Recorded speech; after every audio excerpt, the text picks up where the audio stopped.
Hi guys, Fat Pudding here. Welcome back to a GT7 race on Daily Races from last week. This one was recorded round Trial Mountain. I qualified 11th in the Mercedes GT3 and I'm just going to give you a little insight of what went on 11th on the grid, like I said. So I had a pretty decent start at the beginning. Tried to stay behind this guy called GBM in the Ferrari. So I did a couple of little different shots to make it a bit more watchable than the usual just normal front camera. So I took this one full speed. You can't take that corner full speed, but beginning of the race with the tyres being cold, you've got to be a bit more cautious. So up on the inside on this turn here, tried to get on the inside like Brit the mechanic, the English guy, but he ends up causing a massive incident. 3, 4, 5 cars abreast. Luckily got round that corner there without incident. And the guy on the left, this guy just ended up hitting me about 3 or 4 times, caused a massive incident. Don't know how I got through that, but I did. I was expecting to get a penalty. Anyway, up into the inside now, through the tunnel, still in 10th position behind the Ferrari. So I'm trying to close this guy down. I don't think I'm close enough in the slipstream to catch him, but just trying to get heat into the tyres, just trying to steady my pace, just get into a nice little rhythm. So as you can see, I'm only half a second behind him, so I am in his slipstream, but this track, with it being so windy as it is quite hard in the initial stages of the race to get close enough for an overtake. So down into the penultimate, well, second to last corner of the first lap, right behind him in 10th place, sorry. Just thinking about making the move on the inside, but just thought to stay behind him and see if I can get him on the start-finish line, because he's a bit erratic. I'm sure he was using a pad. Yeah, took a bit of a wide move there. Thought this was my chance. He pushed me a bit more towards the wall, as you can see. And the guy in 8th place in the Porsche, I think he had a penalty. So 4 cars abreast coming into lap 2. Got the Ferrari behind me. He's getting hit by that other guy who hit me in the first lap. If you remember that little outtake he did. So up into 8th place now, through the tunnel again, trying to stay out of trouble. As you can see, because it is quite difficult, especially with the cars all over the track. Those 2 guys in front, MK5 and Mirko, jostling. MK5 Angel, sorry, in the skyline. He's just been given a penalty. I think that was due to him hitting the wall or going off the track. And we've got the Porsche behind us in 9th place. So this guy's got a 2-second penalty. He decides to slow down.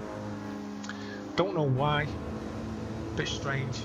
But as you'll see in a minute, he ends up trying to overtake me again for some strange reason. So I don't know if he was having like a controller or an issue with his PC or console. Maybe the steering wheel wasn't working correctly. So up into 7th place at the moment, and I've got this guy behind me, the guy who had the penalty, starts hitting me again in the rear, and I've got the guy in the Porsche as well. So this guy pushes me wide. Coming up to the second last corner again. So 3 cars abreast. These 2 guys were both having penalties. I really don't understand why they're jostling, because they know they're going to be going backwards a bit when they go to the penalty system checkpoint. So up into 7th place now, going into lap 3, trying to get away from these 2 guys. With those 2 guys having penalties, then I think you've got a good chance to get into the podium positions. So currently done a 1:55.8 on the second lap, a lot quicker than me first, as you know, with all the incidents going on. So back under the tunnel again, trying to catch this Mirko guy. Not sure what car he's driving.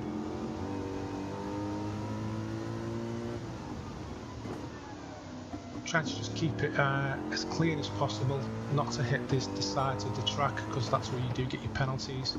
So just down a couple of tenths there, coming up onto the back straight, trying to keep it as tight as I can on that corner, and pushing down through the tunnel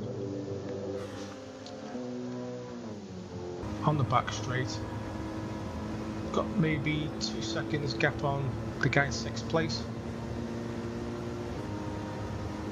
and there's a couple of guys just going around that corner, as you've just seen. They're jostling for positions. Hopefully they're going to be you know, maybe a little bit slower due to them fighting for 4th position.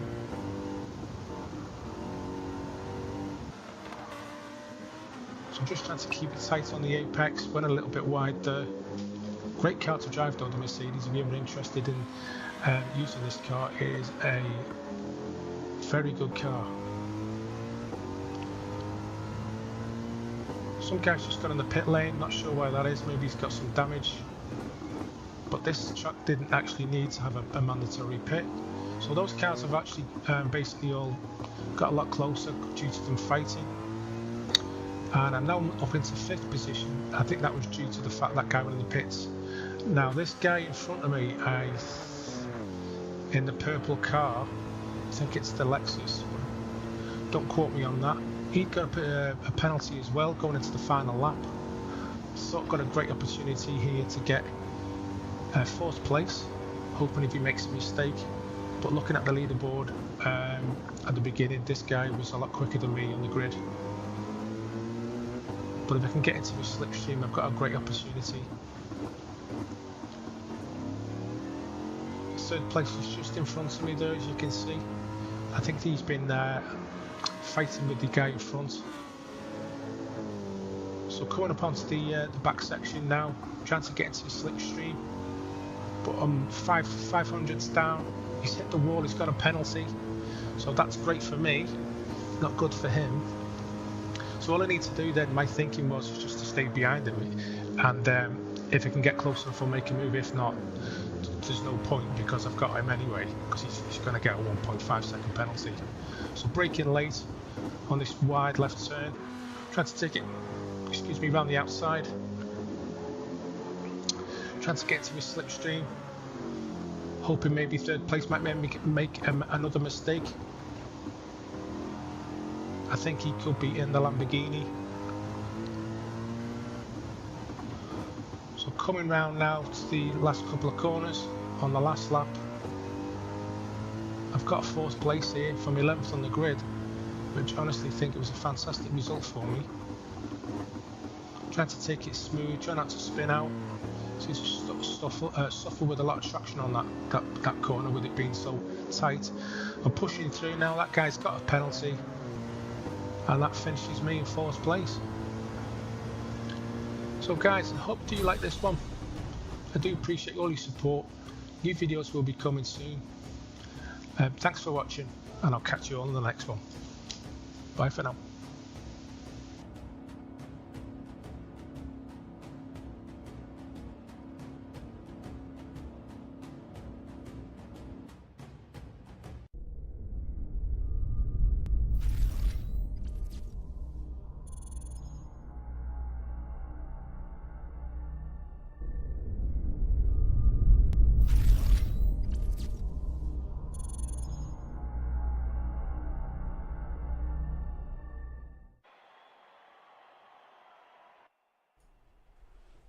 Hi guys, Fat Pudding here. Welcome back to another episode of my channel. This one today is Forza Motorsport for a change.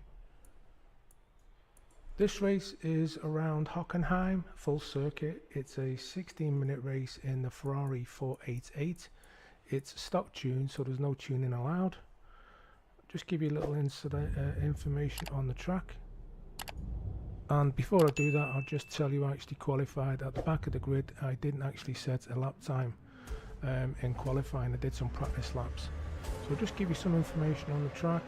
Hockenheim is a town in North Baden-Württemberg, Germany, 20 kilometers south of Mannheim and 10 kilometers west of Waldorf. It is located in the upper Rhine valley of the touristy routes Baden asparagus route, my apologies, and Bertha Benz Memorial Route. The town is widely known for its Hockenheim Ring and motor racing course, hosted over 30 Formula 1 German Grand Prix races since 1970. So here we go, I'll just give you a little insight into the race. As I said before, qualified at the back of the grid, just got into a little steady rhythm, as I always say, over braking in this turn here. Got the nice run back on the guy in fourth position called Bogus Planet up on the inside of him. So as I said before, a 16-minute race. I don't know why Forza have decided to do these duration races instead of just a normal, for example, a 5-lap or a 10-lap race. Quite strange for me to have timed events in a multiplayer lobby, but anyway, it may be something that they decided to change due to the original format of the races that they do. Especially multiplayer races all seem to be primarily focused around how many laps you do it on the track, not usually a timed race. But anyway, we'll go with that. So currently up into fourth position, coming around on the first lap.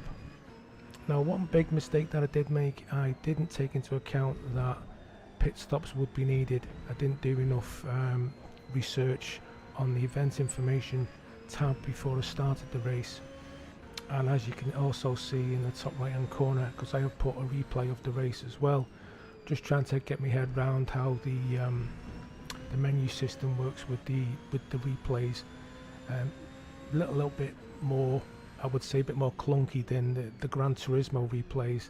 So Gran Turismo is definitely a better game for that type of, you know, replay action that they do with the, not so much with the static cameras, but the, you know, the replay mode. So I was just basically messing about with the cameras anyway. Didn't seem to turn out too bad on my first attempt because I've not done a replay race on Forza before. So anyway, back to the race, catching these two red Ferraris. These guys are podium positions. We've got a guy called Pat Luxer and Mustache. Now what I will say is, as I said originally, on the making the right decision on the tyres and the amount of fuel, I did put enough fuel in the race, but there is a little surprise that one of these guys does do in front of us that does surprise all of us when it comes towards the end, so I won't really spoil it for you. So just coming down onto lap 2, finishing off the second lap, I just thought if I could stay with maybe these two guys in front, because they are jostling for position with this guy called Close Fire, I could actually maybe capitalise, which you do on that little corner there, and move up into a podium position of third. Try to go around the outside of this Close Fur guy, but do run a little bit wide, so decide to get into his slipstream and maybe take him on the inside of turn 1, but this corner is quite tight, so I was just hoping that he wasn't going to rear end me, which he didn't. I did run a little bit wide there on turn 1, as you can see in the replay. I think I did actually get a little bit of a penalty there, as you can see in the top left hand corner. I think what it does is it puts you back, depending on what your penalty is, by the distance, not so much as the time limit, but the distance of how many miles you've done. So just coming back on a little bit more information about the track, I've just been looking. The full circuit is actually 2.84 miles, 4.57 kilometers, with a total of 16 turns. And also this track has had 10 variations since it was originally put onto the international scene in 1932. So the 2002 to date version of the track is actually included with 2.842 miles that I did actually say, and apologise if I did repeat myself. So we are coming into the stadium section now, which is Mobile 1 curve onto the Sash curve. I think we're still currently on lap 3. I think it's a total around about 8 laps. Coming round the Sash curve now onto the Sud curve. I do apologise for the pronunciations because I presume it should be in German. Coming round, this is the Sud curve now onto the start finish line. Moustache has still got a 3.8 lead. This is turn 1 called the Nord curve, and then we're coming round to the sharp right turn called Einfahrt Parabolica. So still got a 4-second lead on Moustache. Close Fur is about 2 seconds behind. He's actually catching me. I'm just trying to not freak out too much and just keep it calm. Coming round past Parabolica now up to the sharp right hander, which is called Spitzker. And then there's another stadium section just straight ahead of us, just past the in front of the helicopter there, as we pass this right hand turn. Another stadium section here in front of us, and then we're back round for this left hander. It's quite tight actually, using second gear, up into Mobile 1 curve, and then we're back round into the Sash curve again. That's basically all the names of the corners. Quite interesting information though, to be honest, with the different layouts this track has had over the well, coming up to nearly 90 years that it's actually been on the scene. A very popular track, if I do say so myself. As you can see, great spectators views. So coming up onto this other lap now, tyre degradation is looking around, I would say 40%. The guy in P1 is pulling away every lap. Got over 5 seconds, nearly 6-second lead now. Just took that turn 1 a bit too tight. As you noticed in the replay, it did knock the cones over. If you look up at the top there, I have got 0.003 mile penalty. So that I would think it does put you back distance wise at the end.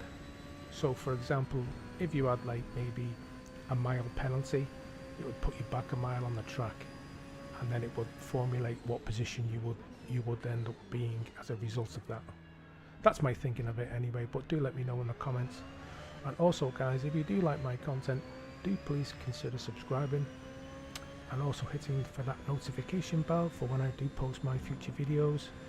Currently, due to work commitments, I'm only been able to put out 1 a week at the moment, but hopefully if things do change, we'll be putting out more videos with new content, maybe a couple of times a week. All depends on life, you know how things are, especially as content creators. So coming up to the end of this lap now, still okay with the tyres, but I did notice, which will be coming up shortly, the way how quickly these tyres drop off. I am on the medium compound. Guy in third has dropped off a bit. I think he's struggling as well. And I also did notice the strategy of the other people racing didn't go in the same lap as me. I did actually make a big mistake.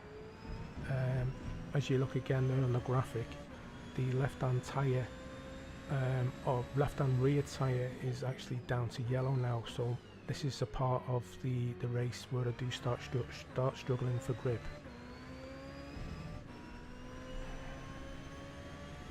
So basically it's all going to be down to what lap I decide to come into the pits. Should I change the tyres and a quick fuel? I need to basically decide on the strategy depending on how the car feels. So we're coming around the tight Spitzker here, up in towards the stadium section again. The guy in P1 has got nearly a 6-second lead. That seems to be staying about the same now, roughly around that.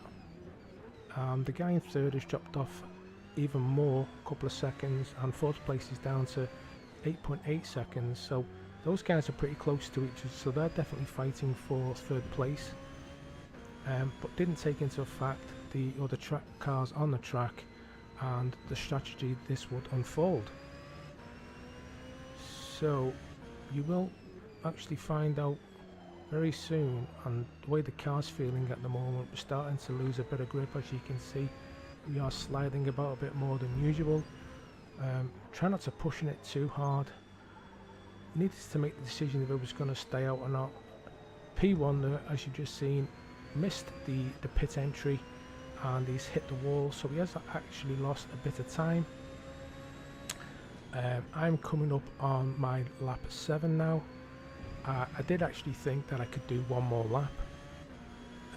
But on my part, this was a strategic error, because it was the first time we're doing this race with this car and this track.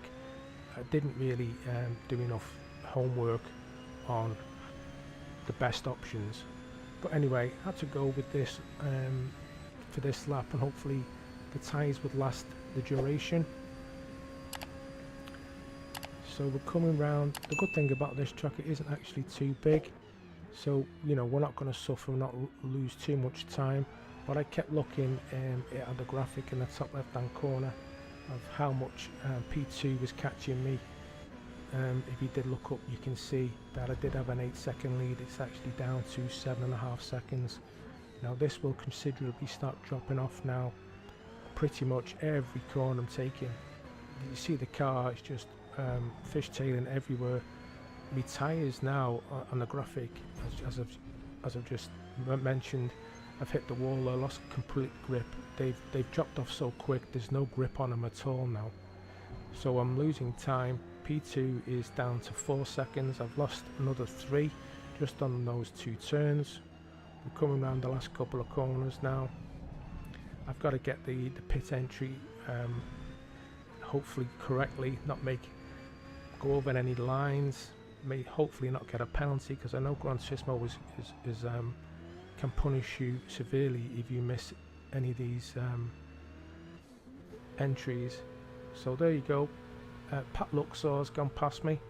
He's up into P1 and I'm in the pits now for a change of tyres. I did decide to take another set of mediums. Maybe in hindsight I should have gone for the softs, but wasn't aware that you needed to change to another compound. So as a safe bet, I just stuck it on another set of the mediums. So the Ferrari guys, in and out, quick as. I didn't actually short fill the fuel. I did check to see how much we had. We did have enough for another 2 laps, if not a few more. We're currently out on lap 8 now, coming out the pit entry, staying on the inside of the white line not to get any penalties, and we're in 4th place. We've got an 8-second gap between 3rd.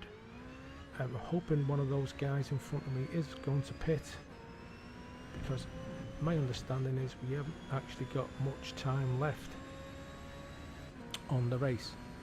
So currently lap 8 now, coming up to Spitzker, sharp right hand turn, overshot there because the tyres haven't actually got up to temperatures yet. And as you can see in the video, I've got 2 cars following me closely, which is Wildman Willie 99, and I'm not sure what the other guy's called, but he's in a red Ferrari. These were the guys I was actually chasing at the beginning, I think, because a lot of the guys in the lobby were renting the vehicles, not buying them, because they're over 300,000 credits, which I didn't have. Not played this game for 7 months, because the first time when I bought it, it needed a lot of updates. That's why I've not really touched it since. So coming up on Deppy 0110, we've caught him up from the last lap. That guy's definitely struggling for grip. Not sure what his strategy was, because he didn't go into the pits, he just carried on as is. So coming up to finish this lap onto lap 9, decided to take it on turn 1 by late on the brakes. He ended up braking a little bit later than me and running himself wide, so got that position back up into a podium position. I'm not actually sure if he interfered with the chasing 2 behind us, the 2 red Ferraris. So coming down that turn there, we've got a 1.9 second on close third. The guy's been chasing me since the very beginning of the race. Mustache is in second position, and if you've not noticed, Pat Luxor, the guy from the beginning of the race, he's actually got a 23-second lead, and I will explain the reasons for that. That guy started on the hard compound and has not pitted, which is in my book a great strategy if you can not fall too far back with the hard compound tyres, because I'm not sure how quick they are compared to the mediums.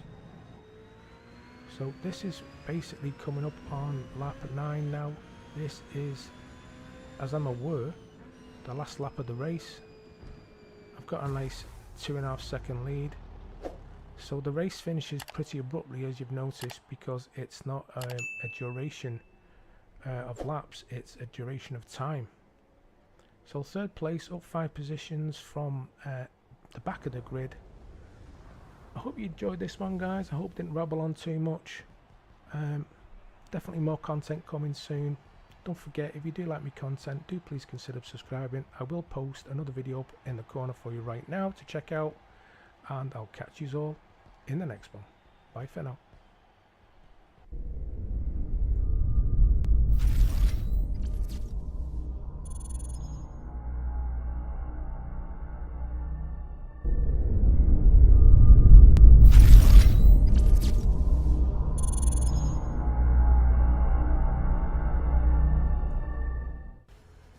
Hi guys, Fat Pudding here. Welcome back to another episode on my channel, Gran Turismo 7. This is another daily race at Laguna Seca. I qualified 7th on the grid.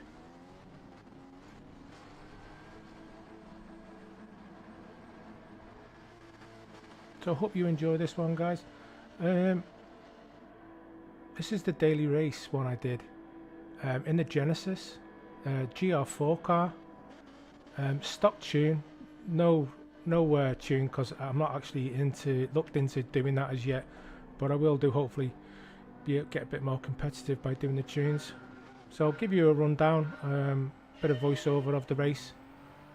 So try to get straight into this guy's slipstream in 6th position, going up towards the Andretti hairpin.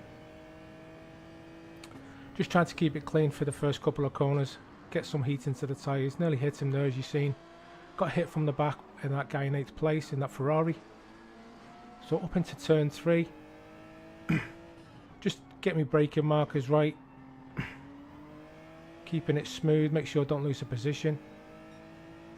Same into turn 4. And then heading back up towards the back end of the track into turn 5.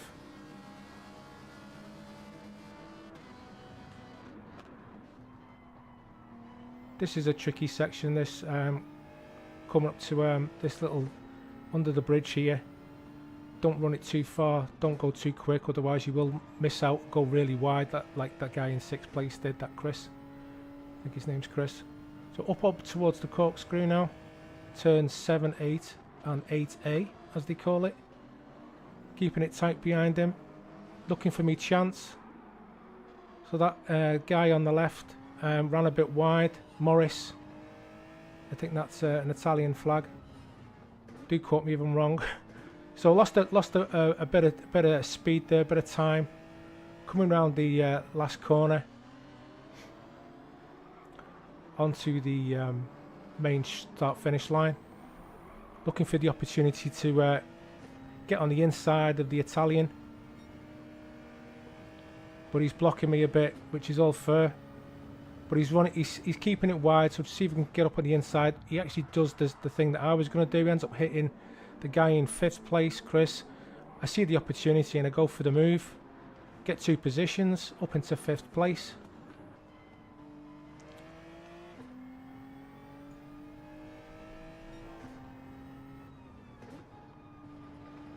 I then go towards the back end of the track now. Trying to catch up the Spanish guy in 4th position. Just make sure I'm checking my brake markers. But a bit of a toss up between 3rd and 4th here. That's Snake 69. Another Italian. Not actually sure if he's driving the Seat. I think that's a Seat. Up towards the corkscrew again. Turn 7, 8 and 8A. onto the rainy curve, as they call it.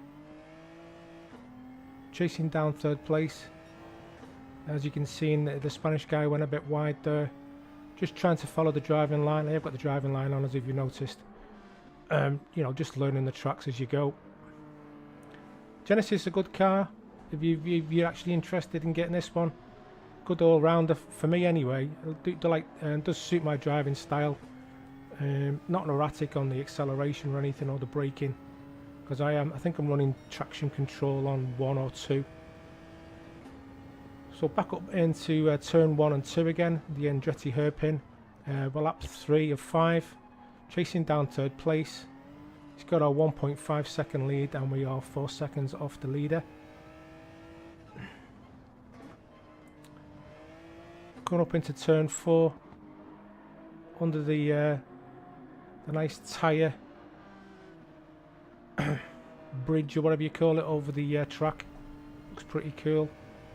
Got the time down to 1.3 seconds. Hit me markers again, keeping it smooth.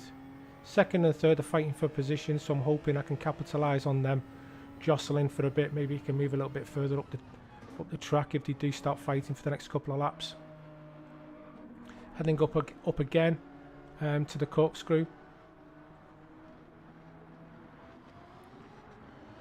Just trying to hit me markers again, keeping it smooth. Heading towards turn 9, the rainy curve. Third is jostling, as you can see ahead, running a bit wide there on that corner. 2 Spanish guys in second and third. Coming up to the last turn now, which is turn 11.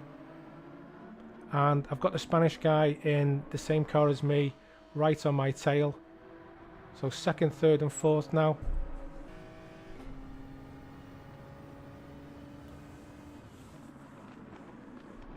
So braking a bit early there in that corner. That Frank Carias guy ran a bit wide, took the opportunity. The guy in third, the other Spanish guy in the same car, followed me through up into second place with 2 laps to go. Currently 3.6 seconds off the leader. So I've got the 2 Spanish guys, and I think that's a French guy in 5th place. A guy in front of me called Thomas. Can't see what car he's driving at the moment. Up to the corkscrew again.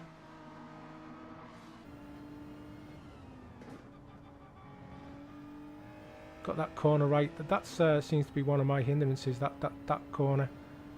Seem to struggle for speed on that. Don't know how to take it. Bit concerned about you know, track limits on it, so just being a bit precautious, especially with the corkscrew section as well.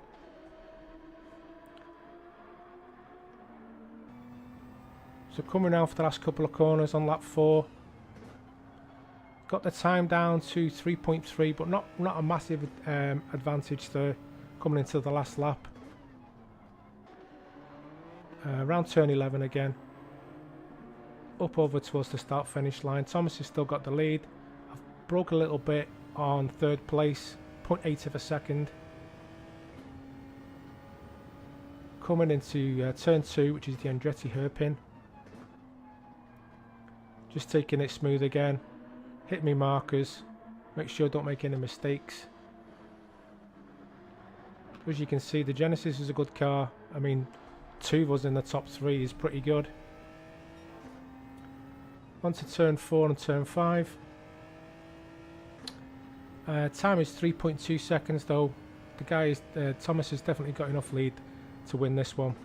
But I think the jostling hindered me on the opportunity to maybe get first. So up through turn 6, a tight left-hander, up towards up the Rahal straight into turn 7, 8 and 8A, the corkscrew. Just getting it nice again. Not panicking too much by being chased by the guy in third place. But I've got enough gap now. Round turn 9 into the rainy curve into turn 10. Got it down to 2.5 seconds. That's 7 tenths on the last lap, but I don't know if that guy made a mistake or not. So Thomas is coming round on the last turn 11, and I'm just finishing right behind him in second place.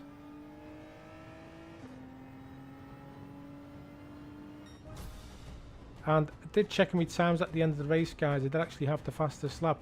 So I hope you enjoyed this one, guys. Don't forget, if you do like my content, do please consider subscribing and hitting that notification bell for when I post my next video. I do appreciate all your support. Thanks for watching, and I'll catch you on the next one.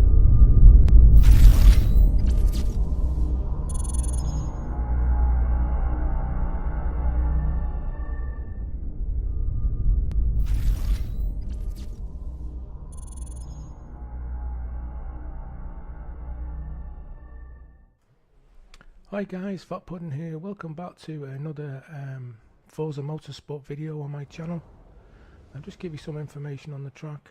Sebring International Raceway in Central Florida has been the home of American endurance racing since shortly after World War II. It is often seen as the testbed for endurance racing, finest as they prepare for the 24-hour Le Mans. Over the course of more than half a century, its long straight technical turns and challenging racing services have been Americans' icon among the world's best known circuits. So I'll just give you some information on the race. I qualified second on the grid in the Ford GT. Can't really remember the lap time, but it was quite competitive. But the guy in front, this Unleashed Fury guy, he was I think he was about 2 seconds a lap quicker than me for the pole position. The current circuit we are currently racing on is the Sebring International Raceway full circuit, which is 3.7 miles, 5.95 kilometers.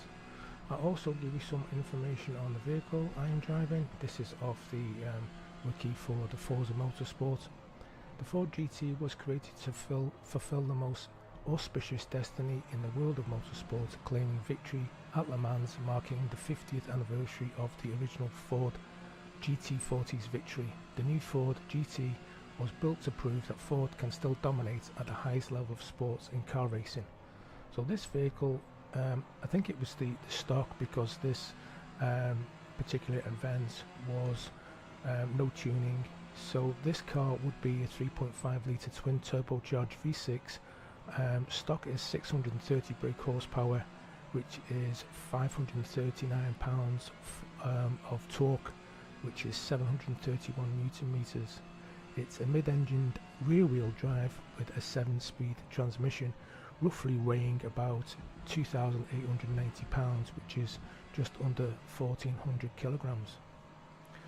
So we'll get on with the race now. So I was trying to keep behind the guy on pole, but as you can see in the video, he was starting to pull away, and my priority was, because this was actually going to require a pit stop, which I wasn't aware of before the race, I was just hopefully just going to be doing a bit of tyre management, try and get some regular lap times in, consistent regular lap times, and the guy in third place will play a big part in this video, so we'll talk about that when the action arises.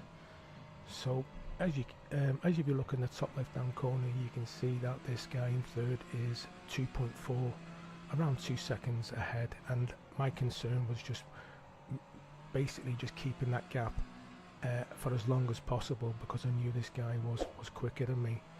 So just trying to keep it consistent, try not to make any mistakes. But if you look in the top right hand corner, you can see that that gap is slowly coming down. So coming up to this corner here, I did have I did overbrake on this turn, because I think primarily when you're racing the game itself, you do start to feel like you are coming under a bit more pressure. The anxiety starts to kick in a bit more. You do start looking in your mirrors a bit too much, and you're not really concentrating on what you should be doing, which is just be looking forward, not checking your mirrors all the time. But as I'm using the cockpit view, I don't really have that awareness of my surroundings as much as you would be racing in the third person view that this game does actually provide. But with me using a steering wheel and not a joypad, I find this a bit better for me to concentrate but there is a lot of sections in this track that you can easily make maybe 1 or 2 mistakes, and therefore it can actually impede your lap time. So coming up onto the back straight now, to the end of the second or third lap, I think it is. I did fill up the car for the whole duration of the race, so I wouldn't actually need to come in for extra time penalty with filling up the car itself for fuel. So it was just going to be just a tyre change.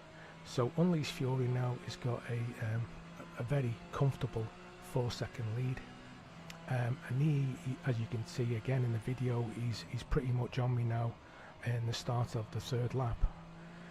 And all I wanted to do now was make it as hard as possible for this guy to overtake me. So that basically would include covering the inside line of each corner and braking as late as possible for every turn. So it wouldn't be easy for him to either cut up on the inside of me. As you can see in the graphic in the center of the screen, he's on my left hand side now.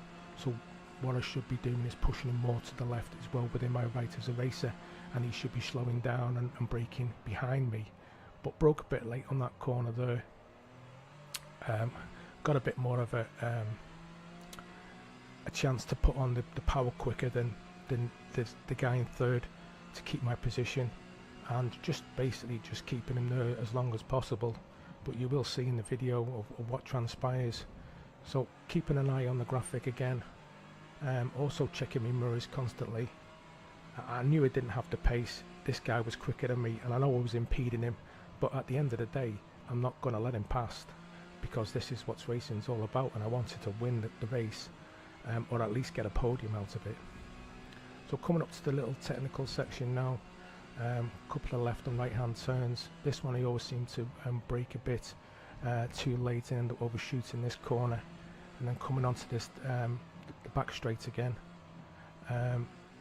and my concern was him being in my slipstream and he's going to be overtaking me. So what I end up doing is I end up pulling over to the right hand side, I think, but he ends up squeezing me and gets up on the inside, and I'm thinking, right, I'm going to have to brake earlier than him and cut up on the inside, which I do. Coming around the last corner, I do know he loses a little bit of grip because of where he's situated on the track. Cut up on the inside, and I'm back in my position just by a smidge coming past the start finish line, 0.1 of a second. So I'm still in second place, coming up to the start of the next lap, braking really late on that turn 1 and trying to hug the inside line to make sure that he can't make a move on the inside of me, but he ends up squeezing me again, pushes me a little bit to the right and then backs off again. And then these little corners here, trying to keep on the inside line, up under the bridge to the sharp right hand turn coming up, which I do get wrong from time to time, especially more if you're actually under pressure as well. Didn't want to hopefully didn't want him to crash into me. Brake a bit late there, run a bit wide, but he does the same mistake. I honestly just think I'm buying me time now so I can get into the pits and maybe jump him in the pit lane.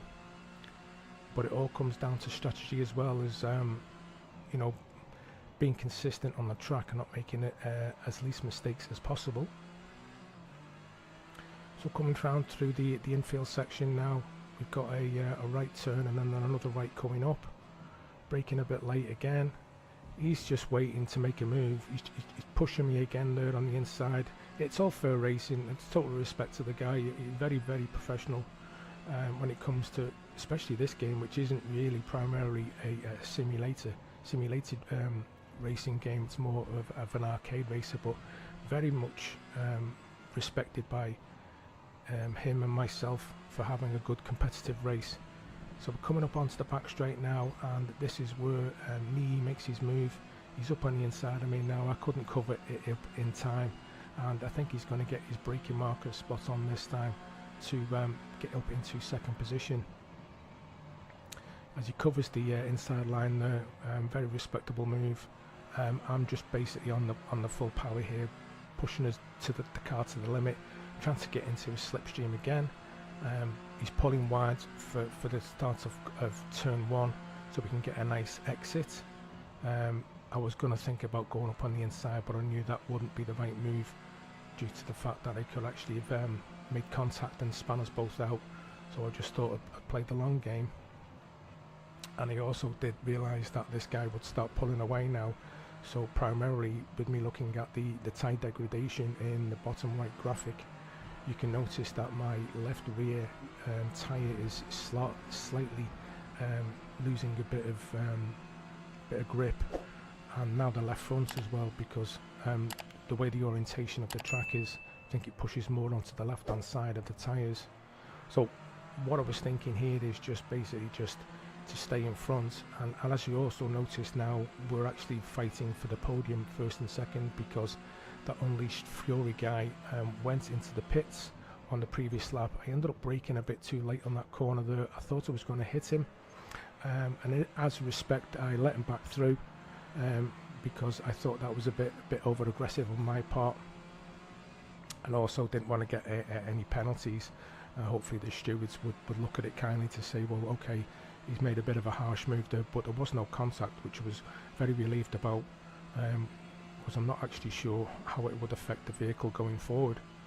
So coming round for the next couple of corners now, we've got a right and then a left and a right and back onto the back straight, and I was thinking now is the best time with the tyre degradation is to go into the pits,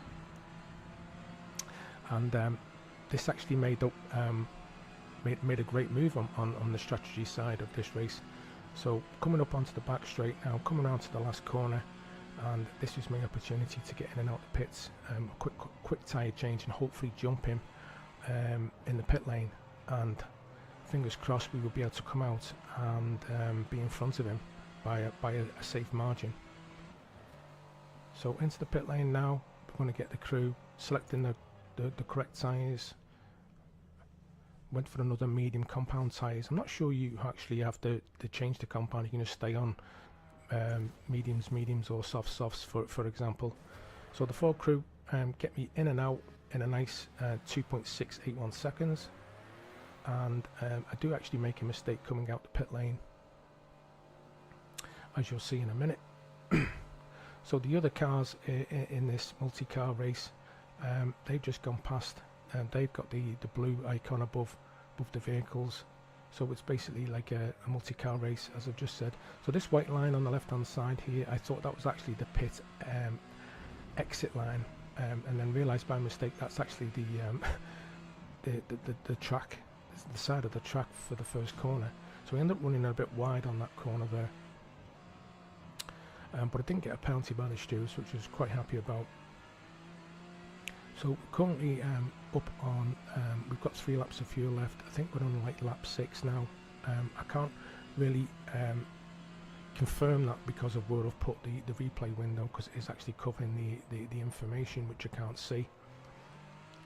So hopefully what I was thinking is I was going to come round to start the next lap, and we would find out where Knee would be. And if you look in the top left hand corner, you can see he has a 30.5 second lead, with the current pole sitter Unleashed Fury with a 15.5 second lead, but he does have a 0.23 mile penalty that could have been maybe going off the track or hitting a wall or whatever.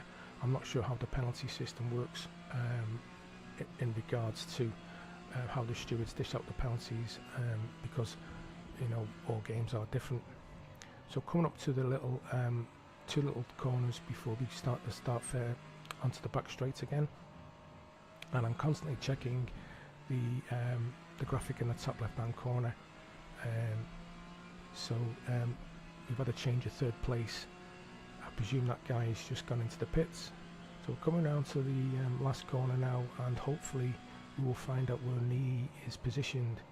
I wasn't actually sure if he came in the pits on this lap or it was actually the next one, but looking on the bottom left hand corner you can see there is a couple of vehicles in the pit lane. So back up onto the start finish line now, just coming past the pit lane on the right hand side, and if you look at the graphic again in the top left hand corner you can see Knee has actually been in the pits, and for some absolutely strange reason, which I will actually give you information on, I actually come out with just over a 4.5 second lead. Now what my thinking is that he should have come in the pits with me, because the tyre degradation on the vehicle must have been that bad. He's lost that amount of time on doing an extra lap. That was my thinking anyway, because there's no other reason for why you would be that gap would be so big between me and him. So anyway, what I wanted to do now, because I knew he was quicker than me, but not by a considerable amount, was to finish off the duration of the race, but keep that nearly 5-second lead around that time to the end of the race, and hopefully get a really nice second position where I started at the original start. So just constantly checking the position marker, just making sure I'm driving within my limit, not overdriving the car. I have actually got a couple of the assists on the vehicle due to trying without the assists and finding it quite difficult to keep the car on the track because of my aggressive racing style.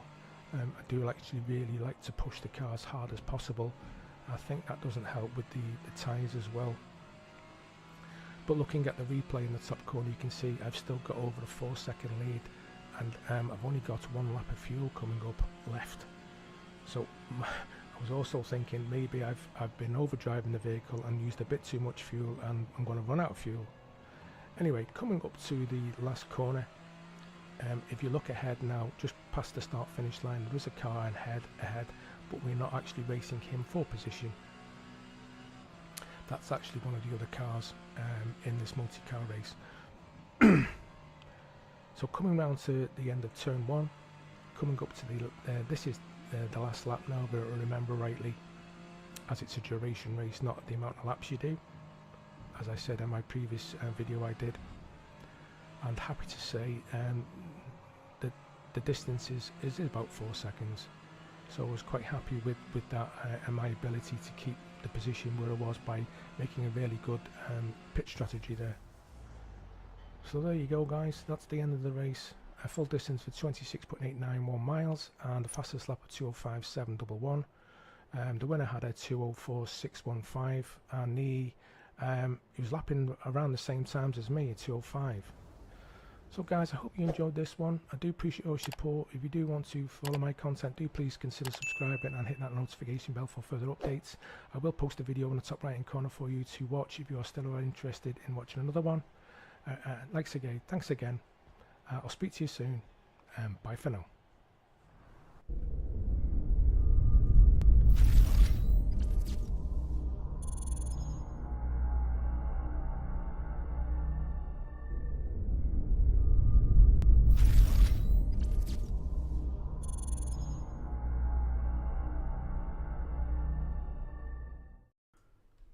Hi guys, Fat Pudding here. Welcome back to another Gran Turismo video. This one is in the Lancer Evo 10 or 9 round Blue Moon Speedway Infield A Reverse. That's a bit of a tongue twister.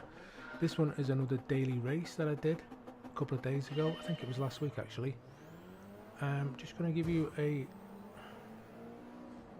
voiceover of the race. So currently up into 4th position, coming round the first corner, which is turn 1, which is like an oval track, starts off with an oval track, into turn 2, which could be quite tight. Still in 5th position behind Fred. Got the braking markers on, learning the track because they're all new to me. Trying to keep it smooth up into turn 2, coming down to turn 3. Trying to try and stay on the track actually, because the car wasn't actually the easiest to drive. Lost a couple of positions there to Lewis and GB. Trying to keep a tight line, just get some heat into the tyres so I'm getting to a nice steady rhythm, with this only being a 5-lap race. This track is 890 meters long and it's only half a mile in length, which, if you do think about it, it isn't actually that big. So still in 8th position, trying to stay away from the wall. That Lewis guy nearly hit it, because I do know you can actually get penalties So back on to coming on to the last corner, which is turn 9, which is sector 3, up into turn 10 onto the back straight. Trying to get into a slipstream position, hopefully get a couple more positions. There's a guy on the right there just served a penalty, so I don't know why he pulled over into the pit section of the track to serve the penalty, but anyway, nice of him to do that, just to get out the way. So coming back round into sharp turn 2, the sharp turn 2 corner into 7th place, because I picked up that position from that guy going in the pits. Trying to stay behind Ricky and another British guy there, I think his name is GB. Took a while for the tyres to start getting a bit of heat into, to get a bit of traction. Guy going really wide there in the background, still in 7th position. Up into the infield section, which is turn 5 and 6. Just trying to hope to maybe put a bit of pressure on the guys that I'm chasing, maybe to make a couple of mistakes. As you just seen there, that Ricky guy just hit the wall, got a bit of an overkill 5-second penalty, which is a bit silly in my book. I don't think it warrants such a heavy penalty for just making a small mistake. So Ricky's taking his 5-second penalty, which is basically going to end his race. Just starting lap 3 of 5 on the back straight again. Still in 6th position. Don't forget to hit that like button, guys, if you do like my videos. More content will be coming hopefully weekly. So starting to get that turn 2 section a little bit better. Know where my braking markers are. Still in 6th position. 5.5 seconds off the leader. Just under 2 seconds off 5th place. But there's 3 cars ahead, so hopefully I can capitalise on maybe getting another position. I think that Lewis has just been given a penalty. Don't know what for. Still in 6th place now, so actually jumped 2 positions by no fault of my own, by people getting penalties. Coming up to 7, 8 and 9 in 4th gear. Trying to keep it smooth, stay away from the wall on the left. So that Lewis, guys, he's been given a 5-second penalty. I only presume it's for hitting a wall or going off the track. Definitely too harsh on penalties, I think, for daily races, because 5 seconds is basically your race over. So back on the back straight again. I think we've got 2 laps to go. In 5th position now. We've got 1.8 seconds off 4th place. Do take this corner a little bit too hot.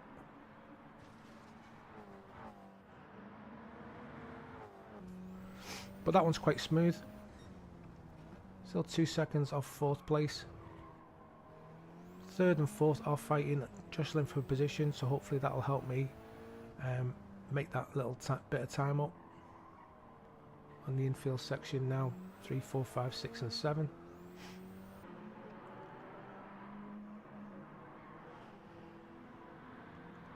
Still pushing as hard as I can. As you know, on these daily races there's no tuning. I think there's some on some cars, but not. I couldn't find anything on this one. So still pushing hard. In 5th place. We've got 1.4 off Dr. Speed, great name, and GB's 3rd. Still losing a little bit of time. 1.3 seconds off 4th place. Coming round to finish lap 4 onto the final lap. Get a lot of speed off this, take this full speed.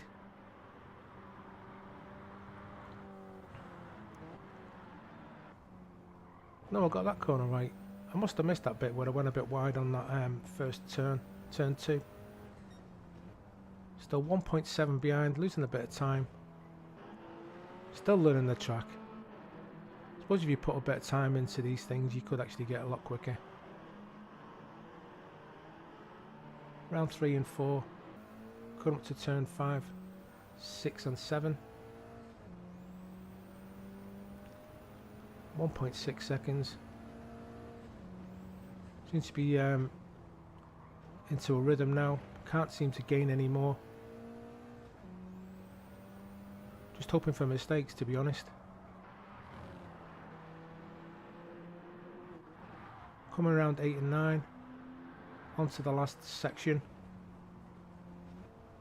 To the start finish line. Final lap. Not the most exciting race, guys, do apologise for that, but more content will be coming weekly. Hope you enjoyed this one. Don't forget to hit that subscribe button if you do want to get notifications when I post my next video. I do appreciate all your support.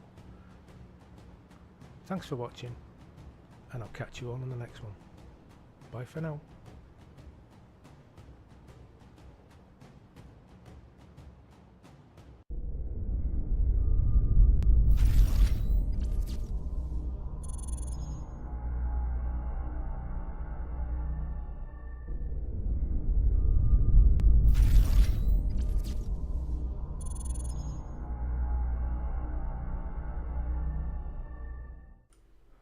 Hi guys, Fat Pudding here. Welcome back to another episode of my channel. This one is another Forzamotorsport video, and we're currently at Brands Hatch driving the Porsche GT3 RSR.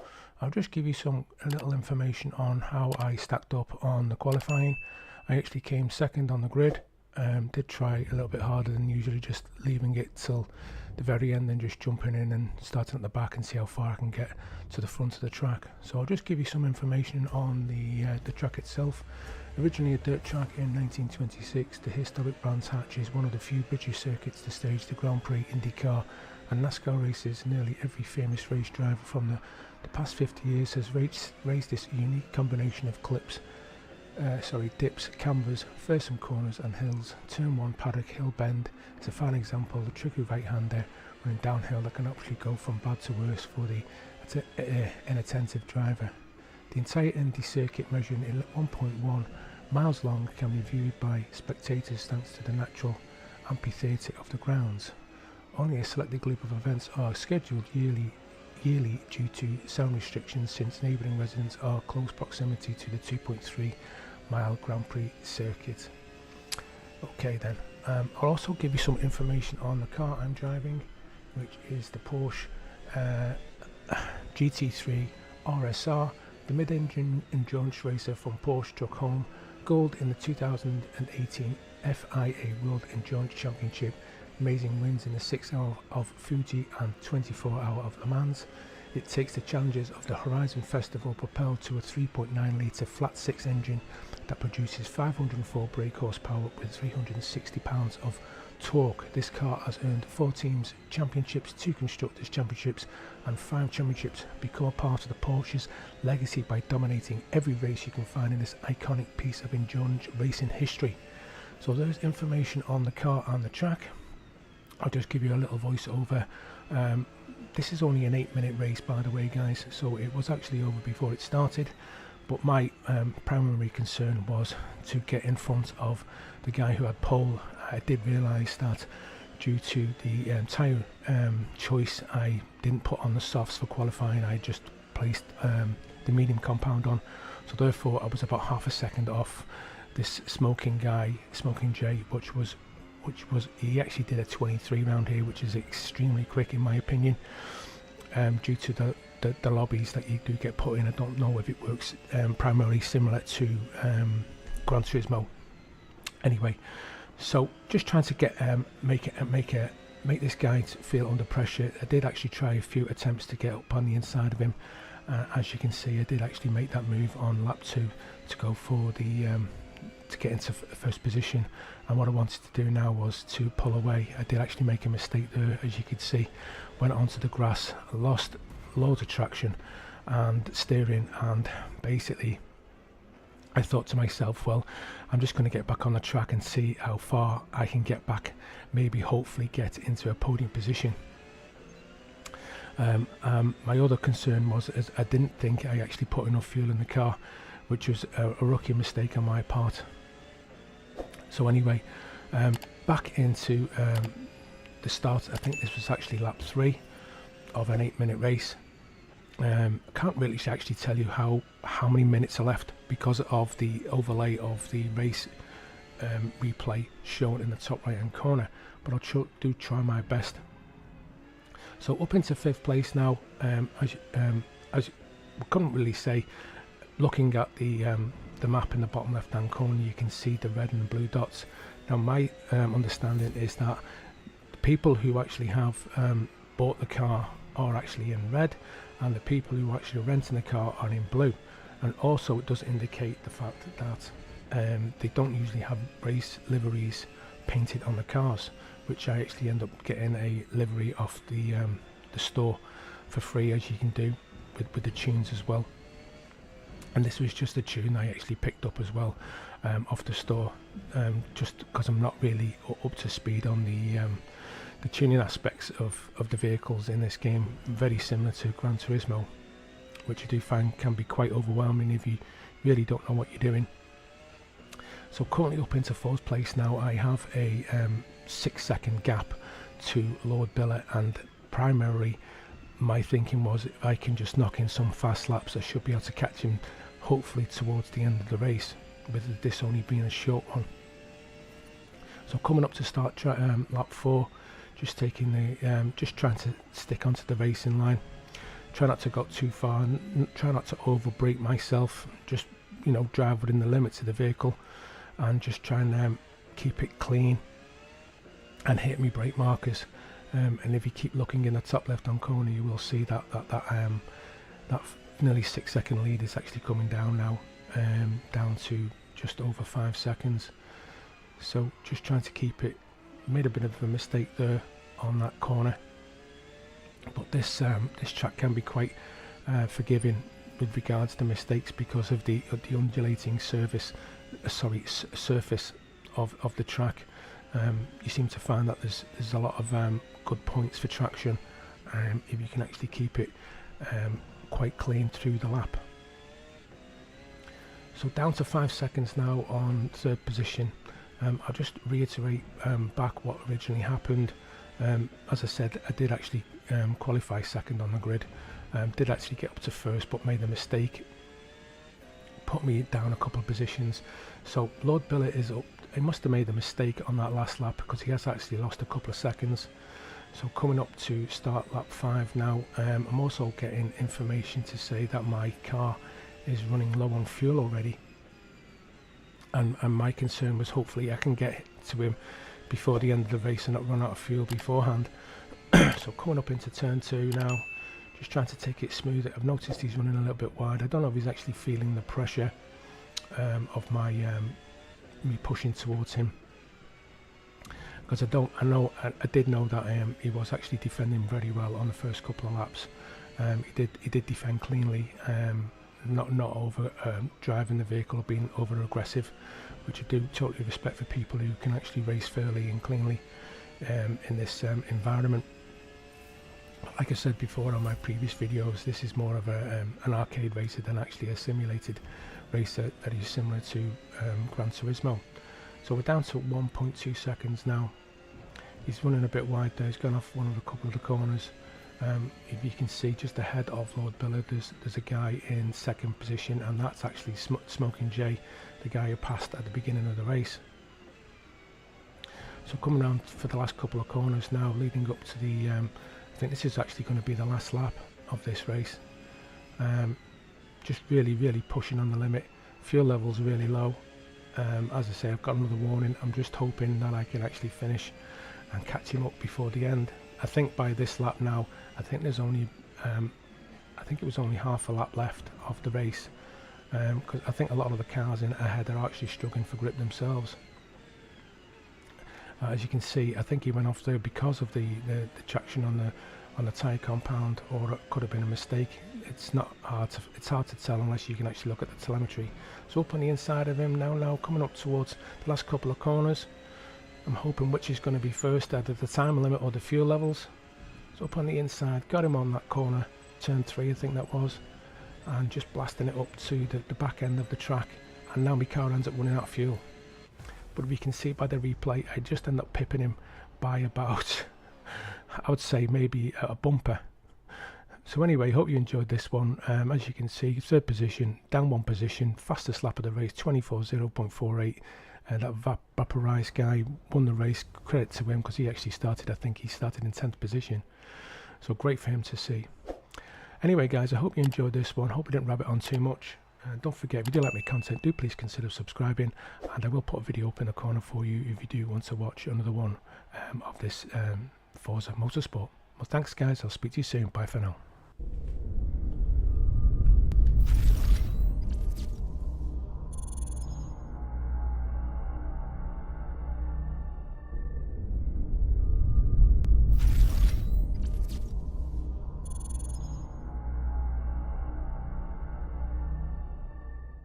Hi guys, Fat Pudding here. Welcome back to another race on Gran Turismo. Qualified 3rd with a 44.1, racing the Audi R8 LMO 2019 version. This one was a race I did last week. Great race. Just thought I'd give you some commentary on this one. Hope you're having a great day today guys, or great weekend, whatever you're up to.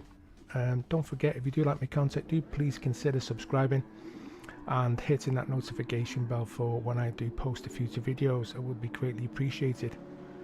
So like I said, qualified 3rd on the grid. This one is a 5-lap race. This one was one of the better ones I did. Still currently racing in C-class lobbies, because I'm currently CS rating at the moment. But hopefully a few more races like this will get me up into maybe some higher ranked lobbies. So here we go guys, 3rd on the grid, trying to get straight into slipstream of P2. Some guy called Patso58, 2 Germans, 1st and 2nd, and I think an Italian in 4th place. They end up running wide on turn 1. A guy called Brutal 910, I think that's an Italian flag. And we've got another guy, Spanish guy behind me in 5th, called Martinator. I'll just give you some information on the track guys. Built in 1991 and began hosting the Spanish Grand Prix the same year. Construction also coincided with the Olympic Games scheduled to take place in Barcelona, where the circuit acted as the start and the finish line for the road team time trial cycling event. Okay guys, we'll get back with the race. So trying to keep in, trying to get close to the leaders at the moment. Run a bit wide there on that turn. Ended up following the Italian, because he did exactly the same. I have got some of the markers on, and just as I said in the previous video, just learning all the tracks as we go. So this turn in particular did actually catch me out a few times with where to brake. Got this one pretty right on the first lap, which I was quite pleased about. So currently 1.9 seconds behind the leader. As you can see, he's just ahead, and we seem to find that during this first lap we end up breaking away from the rest of the pack in like a 4-car convoy. This is the one without the chicane, so there's only 14 turns on this layout of the track. So coming back down to the start finish line, 0.7 behind Brutal 910. Also, I did forget to save the replay, so there's not going to be any other shots, I'm afraid, of the cars as another angle. So I do apologise for that, but going forward, they will include all the shots that I've had in my previous videos. So ran a bit wide there on turns 1 and 2. As you can see, lost a bit of time towards P3. So we're down over a second now. So started playing about with the brake bias, as you can see on the right hand side. I did actually think that was one of the issues why I was actually losing. I'm missing my brake markers and losing a bit of time. So as you see, I've just changed that. We start making a bit more time up on the current leaders. P1 real driver, he's actually gapped second place, as you can see ahead.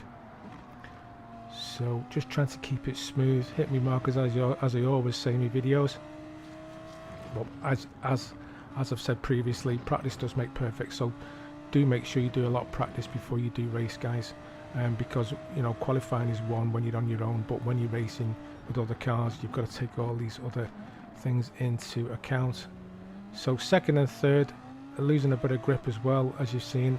Still struggling for grip yourself on lap 2. Still pushing hard, still a second behind third place. We've got 5 seconds from 5th place. Brutal goes a bit wide there on the last turn, so I do find that this is my opportunity to get right in his slipstream and make a move. So come back down the start finish line now. Second place has made a mistake as well, so I decide to go right through the middle of these two guys, as you can see, and hopefully keep on the right hand side with the inside line. So therefore it's going to be harder for him to overtake me. Brake really late coming into turn 1. As you can see in the bottom right corner, he's running a bit wide, tries to go around the outside, gets back. Great racing there by Brutal. I cut back on the inside of turn 3, coming up to Repsol corner on turn 4, pushed him out a bit wide. He knows he's going to have to go around me to overtake, so brake late again, a little bit of a contact, but very clean racing. Round Repsol up towards turn 5, which is called Seat. Trying to keep it tight on the left hand side so we can't actually make a move up on the inside and start pushing. As you can see, the radar, he's right in my slipstream. He's only 0.1 behind me at the moment. Get a little tap off him from the rear. Did wash out a little bit there, as you can tell by the steering. A bit of oversteer. So I've actually got 3rd and 4th now right on my rear. I've only got 0.2. First place is pulled away now because we're jostling for position. So coming down to the little chicane section, I keep forgetting this is not actually the version with the chicane, which is turns 12, Banca di Sabadell, and turn 13 onto turn 14. Start gapping him a bit by 0.5 of a second. I think he made a mistake. Trying to get that corner right, always seem to run it wide. Come up to the last turn 14, which is called New Holland. Back on the pitch start finish line again. So just trying to keep my composure. Not great at defending.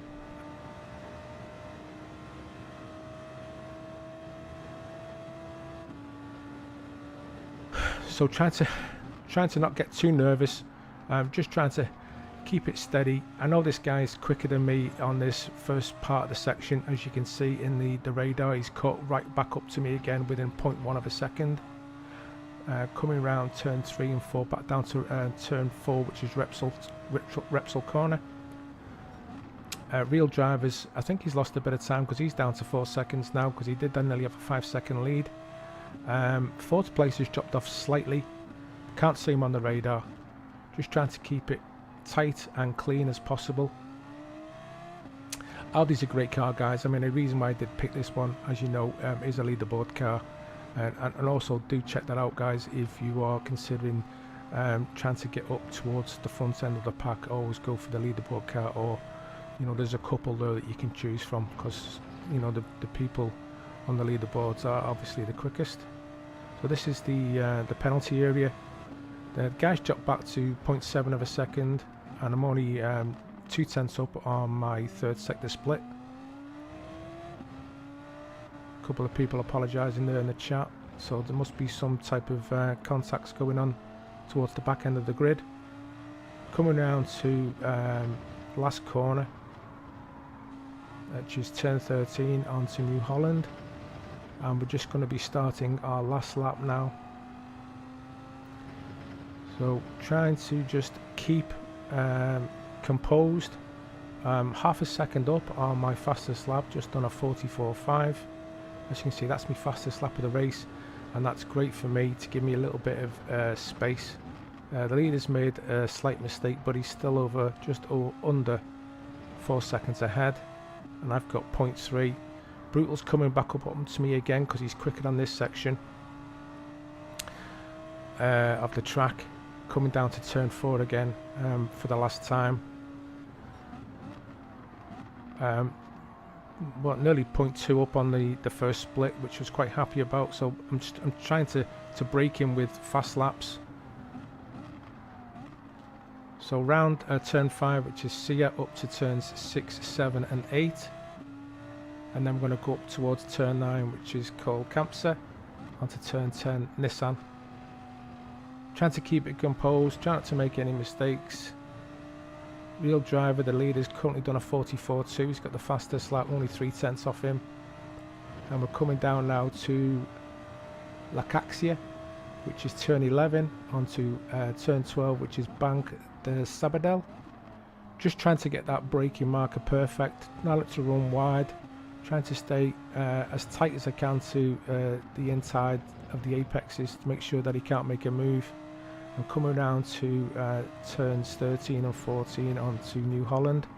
This is where he makes a massive lunge, as you can see on the very down the bottom right corner. He's right on my rear now within 0.1 of a second, and I think he just overbroke himself there. Just checked in the rear mark. He's been given a penalty for some reason. I don't know what that was for. Maybe just track limits. So great race there, guys. Hope you enjoyed this one. I do appreciate all your support. Thanks for watching. Videos coming weekly if you can keep it up with working and everything else. Thanks again, and I'll catch you on the next one. Bye for now.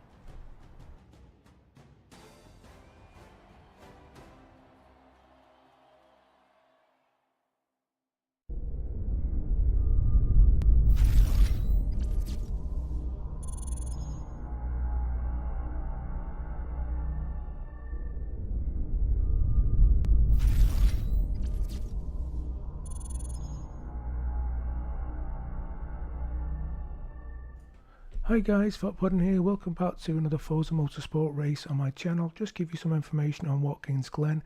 Nicknamed the Glen by motorsport fans, Watkins Glen has been known as the mecca for North America road racing since the actual road course was built in 1956. In 2015, the Glen saw a complete repaving, with the surface brought down to original road door in some places. As much as a slice of America, as a great place to go fast, Watkins Glen is a classic home of motorsports for all reasons. I'll also give you some information on the car I'm racing today. 7-litre natural aspirated V8, 615 brake horsepower, 560 pounds of torque at 759 Newton meters, a mid-engine rear-wheel drive 5-speed transmission. The T163 built, this example was acquired by new Lola North America distributor Carl Haas. Liveried in the bright orange Simoners colours, it was entered into the opening rounds of the '69 Canadian American Challenge Cup for Chuck Parsons. After passing through several hands, it was acquired by a long-time owner in '85 who has since raced it in historic events. Okay, give you some information on the race. I did actually do some practice. My qualifying was around 2nd or 3rd on the grid. I didn't actually have a chance to qualify, so I just started at the back. And I'll just give you a quick rundown and some voiceover of the race for you today. So as you know, we are racing at Watkins Glen. The information on the track is as follows. The full circuit is actually 3.37 miles, which is 5.42 kilometers. So started at the back, a bit aggressive on the first corner. I was hoping I wasn't going to get hit by a couple of the cars, but actually with us all in being a high, well, we are actually in S-Class lobbies. I was hoping that the driving would be quite good, quite professional. So credit to everyone who was in the lobby at the time. I did have the race pace to race at the front. As you can see, there was actually a few incidents at the beginning of the race, so I was just trying to capitalise on any opportunity. This one was a 9-lapper with a pit stop, which I was hoping that that may not be the case, because I don't think pit stop is actually mandatory. But anyway, due to the velocity and the viciousness of this car, the way the car drove with all the assists on, it was quite hard to keep on the track at the beginning due to the constant spinning of the rear tyres. So aggressive, such a fantastic car to drive though, great fun. But as you can see, the first lap didn't go quite well. A lot of people struggling for grip, to be totally honest with you. Slight contact of that car on the left. Don't know what happened to him. I think he he had made a mistake and then ended up contacting me on one of the rear quarters of the left hand side of the vehicle. Run a bit wide on that corner there. So coming up to start the end of the first lap, and as I always say in all my videos, as you know what I'm going to say, just getting into a nice steady rhythm and try not to make any mistakes and just knock the laps in. So coming down to the penultimate corner of lap 1, we're currently up into 6th place from 12th, so got quite lucky there with people making mistakes. And we've got a guy, don't know what his name was, went past too quick, made a mistake. I think he hit the wall going into the pits, not sure.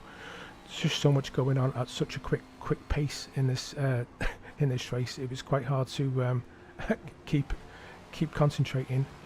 Up into 5th place now behind this guy called Rezanarch, I think that's how you pronounce it. There was only a couple of us racing the T183s in this lobby. I think there's only 2 of us, could be 3. All different types of cars. Didn't really just pick the car at random, just thought to give it a go, and by all means it was, I think personally, the best choice for my driving style. Quite aggressive, just had to take it calmly in the first couple of laps just to get that heat up into the tyres. I did fill the car up for the entirety of the 9-lap race. I think it can't remember the total duration. I think it ended up coming up to about 17-18 minutes duration. I think this was the prototype series on the featured multiplayer menu if you are interested in taking part. So coming round to the end of the 2nd lap, I'll just try and keep on top with the overlay in the top right hand corner. Can't really keep up on the information of how many laps I've done, but this is, as far as I know, is the 2nd lap. So up into 4th place. What I wanted to do now was just get trying to catch the other guys in front, but if you look in the bottom left hand corner, you can see that 1st place has got quite a bit of a healthy lead, and these guys are battling, so that's a good opportunity for me to catch the gap, because the more the battle, the slower they go. You see, it's quite competitive up at the front of the race. So just coming up onto lap 3 now, into turn 1, just trying to get the markers perfectly, not overdrive the car, try not to get any penalties. Dory 89, he's actually got a 5-second lead now going into the start of lap 3, and we've got Henke 78 in 3rd. I'm not sure if the guy, the racer in 2nd, was called, but hopefully that'll come to fruition when we get closer to the cars. So coming up on the black vehicle now, Henke 78, not on 100% sure on the particular car he's driving, but it does look like quite a very low profile vehicle of that era, because we are looking at the early 60s, late 70s cars. Very low to the floor, low downforce, obviously keeping a lot of straight line speed with that type of car. Does look very nice, reminds me of the old Jaguars back in the day. Could even be a Porsche, not 100% sure, well before I was born anyway. So catching him now, just hoping he's gonna make a mistake, feeling the pressure by me, but the tyres, it really was quite difficult to to manage, if that's the right word to say. But just constantly looking down at the car graphic in the bottom right to make sure that my tyre degradation wasn't too low. Slightly tapped him there, and if you look at the replay, I think he went into the pit lane because he did brake really early there. I didn't expect him to slow. It wasn't intentional. I'm not that type of driver. I do try to race as far as possible, but the stewards thought I was a bit over aggressive and gave me a 1-second penalty, which is fair enough. So hopefully I didn't ruin that guy's race. Just gone past the back marker there, not sure what went on there. I think there's a lot of cars on the track now. They've just decided this is just going to be treated as a practice run, and maybe go again in the lobby after this, because a lot of the vehicles are invisible, and there's a lot of people actually getting a lot of voice chatter as well, which I should have muted the lobby because it does put me off sometimes when I'm trying to concentrate. But I am actually using a wheel but not a pad, and that's the reason why I'm actually racing in cockpit view, and also for the immersion factor. It's a lot more, I think it's a lot more enjoyable to watch than it is just the third person mode. It's a shame that the camera facilities in this game aren't quite the same as Gran Turismo or iRacing, but just doesn't give you enough options, I think personally, but that's just a personal preference. So coming up on second place now, watch your back. This guy is in a similar car to me. It's got a quite large aerofoil on the back like mine has, so up on the inside of them there now to take second place. I think he was struggling for the tyre wear, but if you look in the bottom right hand corner you can see that my tyres are starting to go orange, and it was down to the decision what I was going to do. I was either going to stay out or I was going to come in, so I just came in straight away. The guy behind me, if you looked in the replay, I think he made a decision on what I was doing, because I don't think he was going to come in this lap, but he just thought maybe the best option would be to come in. There's first place just ahead of me now, that Dory guy. He's just coming into the pits for another set, I presume another set of mediums, but I did find out during the race, I think honestly he actually had a different tyre strategy to me, and I won't actually tell you that till towards the end. Maybe you can figure this one out, because there is some surprising events that happen.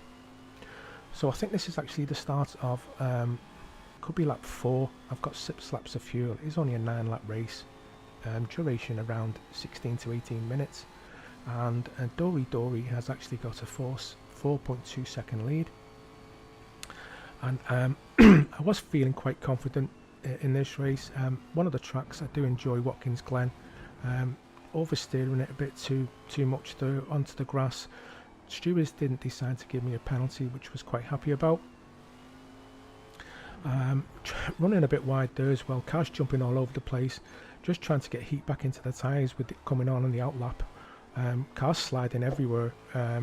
You can imagine driving this thing in the wet. I think it just wouldn't be one of those things that you'd want to do. I think you'd spend more time in the barrier than you would actually be on the track, because very aggressive car. I think the way cars were in those days, this is actually the pure adrenaline of what car racing is all about, because today's Formula 1 cars with all the assists and engine management and traction control and everything, just I think personally just takes a bit more of the overall feeling and the realism of driving cars in today's Formula 1. Anyway, that's just a personal opinion. So coming up on the last couple of corners, trying to get into competitive lap times, coming round to my best is currently a 48. I think Paul was actually a 48, but I know I could actually do a 47 round here. Thinking just looking back at the replay, I think I did actually get into the 47s, but we'll just have to check that at the end of the race results. So first place now is 3.4. I've knocked a second off him within a lap, and current estimates reckon if I can do with three more laps, maybe 4, I could actually catch this guy towards the end of the race. But if you do look in the replay in the top right hand corner, you can see that third place is also challenging me for the podium as well. He's currently 1.5 seconds behind me at the moment, and as you can see, due to the movement of the steering wheel, I am actually fighting this car pretty much every corner. I don't know how hard it would have been using a joypad, but honestly the steering wheel was enough of a challenge just driving this car. But definitely recommend having a go, guys. Great fun all round, and a fantastic experience. So third place is catching me 1.2 seconds. I do end up do make a few mistakes. I am feeling the pressure myself. I run a little bit wide on that corner, coming round to the end of the, I think this is actually the end of the lap 6. It could actually be lap 5, not 100% sure, so I do apologise for not keeping up to date on the statistics side of the race. And looking ahead, I can actually see first place now. He's just going round the last corner towards the start finish line. just trying to keep the pressure on, push as hard as I can, keep eye on the tyre management and the fuel's okay. Also trying to keep third place, hopefully within a second. So we're back up to 1.9 seconds now. Watch your back, Blunt Swords in fourth. He's very competitive as well. The bottom left hand corner of the map, if you look down, you can actually see basically first and fourth, we're all pretty much on the back straight now. We're all on the same part of the track, so that's how competitive this race has been. Watch your back is gaining again. I think we're getting that yo-yo effect where you find that you're stronger on certain parts of the track compared to the other guy, and then you're weaker on certain sections, so you have that like yo-yo effect of the times fluctuating between 1 second and 1.92 seconds. Dory is still keeping his competitiveness up to 3 seconds, and I put up at 500ths on, I think that could actually be the third sector of lap 6. Does actually get a bit interesting now. Still up 400ths on the sector 3. I think he's coming up on a back marker, so happy to say that Forza have actually addressed this issue by keeping people who aren't in the race invisible, but you can still see them on the track, which is good for obviously them taking part to see what's going on as well. It's not like they need to move out the way like it does happen on, for example, iRacing, where you know it's more realism than arcade, as I've said before. So coming round, I think there's only a couple of laps left. Dory is still keeping a competitive edge, but still lapping on a consistent 48s. He's still got a 3-second lead. I was thinking now that maybe this would be my position. I just got to fend off third place, and if you look in the top right hand corner, you can see he's catching me on this lap, because I did actually make a mistake on turn 1 to the start of this lap, and he's down to half a second now, and he will definitely be in my slipstream, catching me very closely, coming up to the little chicane section now. And it looked like Dory's actually made a mistake, maybe that on that section itself, and also the graphics coming up to show me how close third place is towards me. I was just trying to keep it calm, and I was going to be covering my trying to keep it on the inside of that apex, but we ended up running a bit wide, and third place did exactly the same. And what you find out now is that something that you wouldn't really expect racing these racing cars in particular is tyre degradation does play a massive part now. I keep looking in the rear view mirror. My tyres are pretty much on orange now, and I'm starting to struggle for grip. Watch Your Back is also having the same issue, and the guy in first place, Dory, who's been exceptionally aggressive and very consistent to keep that lead, is coming down to 2.5 seconds. We're coming into, I think this actually could be the last lap now, and I'm hoping that maybe I can catch him, because Watch Your Back has lost his tyres grip completely and dropped off to over nearly 3 seconds. For some strange reason, first place went into the pit lane, and I couldn't actually figure out the reasons why until the end of the race. So with me having a good look at the video before editing, I did actually realise that he actually had the soft compound on, and he was doing a 3-stop stint, which I thought was a bit peculiar. But anyway, you know, you've got to try these things if you want to be competitive. Understanding the reasons why that he did have pole, and was also lapping extremely quick, I only presume that would have been the answer. Either that or he just thought that he couldn't continue any further on the current tyres. As you look up in second place now, the guy in third, who's now in second, is actually dropped back to nearly 5 seconds. So basically his tyres are completely shot. There's no grip at all, there's no rubber left on the tyres, and I'm actually extremely struggling as well. The car is just basically just sliding all over the track. I'm losing so much time, and as you will notice towards the end of this lap, I was hoping that I was going to finish, not crash out, but you will notice how slow I am on the last couple of corners. just basically, I felt like the car was aquaplaning in every turn. I had to slow down considerably to manage the car, to get it around the last couple of corners. Also my heart was pounding because I knew that I wanted to try and win this race fairly and competitively and as cleanly as possible. I've only got a 1 second penalty for that little transgression at the beginning due to that little contact by one of the competitors. So coming up the last couple of corners now, second place has dropped back to 8 seconds. He obviously thought what I could do was stay on the track, but I think this car was just slightly better on the tyre wear. So coming over the finish line to finish this race, we actually finished in first place from starting 12th on the grid. Current lap time was a 48.6, 17-minute race. Watch your back at a 47, Dory had a 48. So guys, I hope you enjoyed this one. This was actually extremely great to race. Definitely recommend you giving it a go. I really do hope you enjoyed this one. Sorry for waffling on it as again a bit too much, but I'm trying to keep it interesting for you guys to watch. But appreciate all your support. Don't forget to consider subscribing, and I'll put a video up in the corner if you are interested in watching more, and I'll catch you on the next one.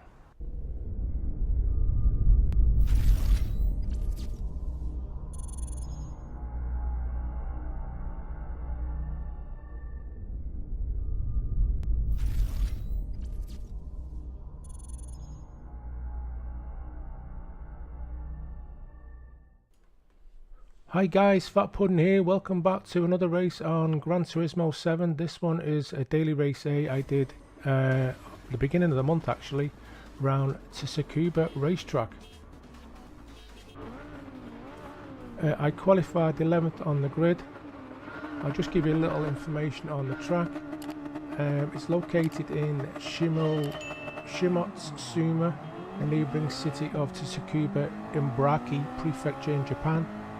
It's 60 kilometers north of Tokyo, 32 pit carriages, long back straight, and there's a small chicane used for motorcycle racing that increases the track total length to just over 2 kilometers.